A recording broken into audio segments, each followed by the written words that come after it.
You sit here in Europe, in your cushy middle-class chairs. I'm serious about this. And you want to judge the African, or let's take the Chinese, because that's where, you know, an Apple or the Indonesian so-called sweatshop or whatever. And you want to tell me that $2 a day is not a dramatic improvement in their life? It is. And there's no way for them to get to the point to be as rich as you are unless they go through that phase. And if you deny them the ability to make $2 a day, by charging for, by insisting the companies pay for, and therefore they withdraw completely from the market. Because his alternative is to go back to the farm. And you know what they did in the farms? 40 years ago, when the Chinese were all producing agriculture, they were dying of starvation. 40 to 60 million Chinese died of starvation under Mao. Suddenly you've given them opportunity to actually attain middle classhood, to learn a skill, to have a profession, to make money, to make themselves into something. And by the way, the Chinese never complain about how much they're being paid. You guys complain.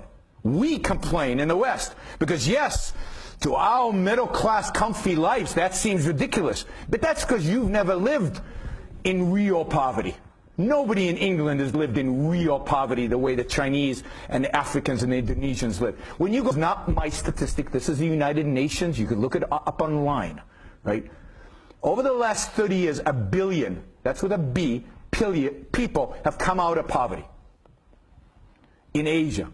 Why? Because of capitalism, not because of foreign aid. Foreign aid doesn't help anybody, except the dictators who put them in the Swiss bank accounts.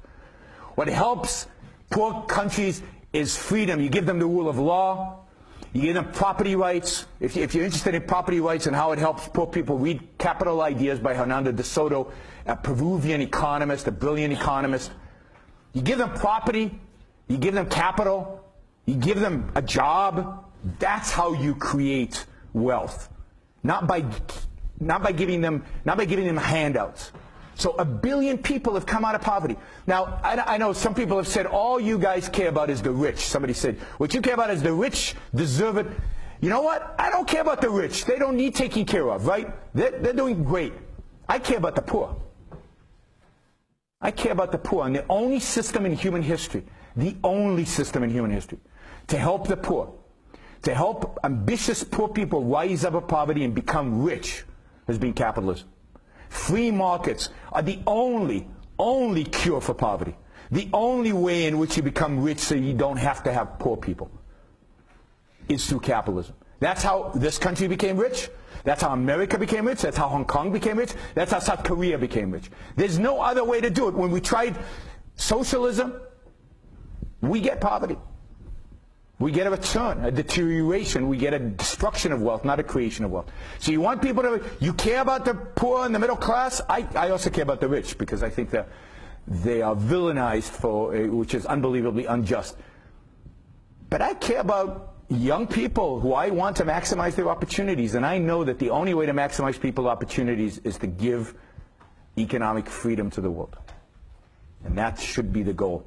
And that means not sitting here and judging how much a laborer makes in Indonesia. As long, yeah, now if they're chained, if they're whipped, slavery is evil. Any kind of slavery is evil. But what's happening in the freer countries, that's not slavery. That's choices that people are making to make their lives better.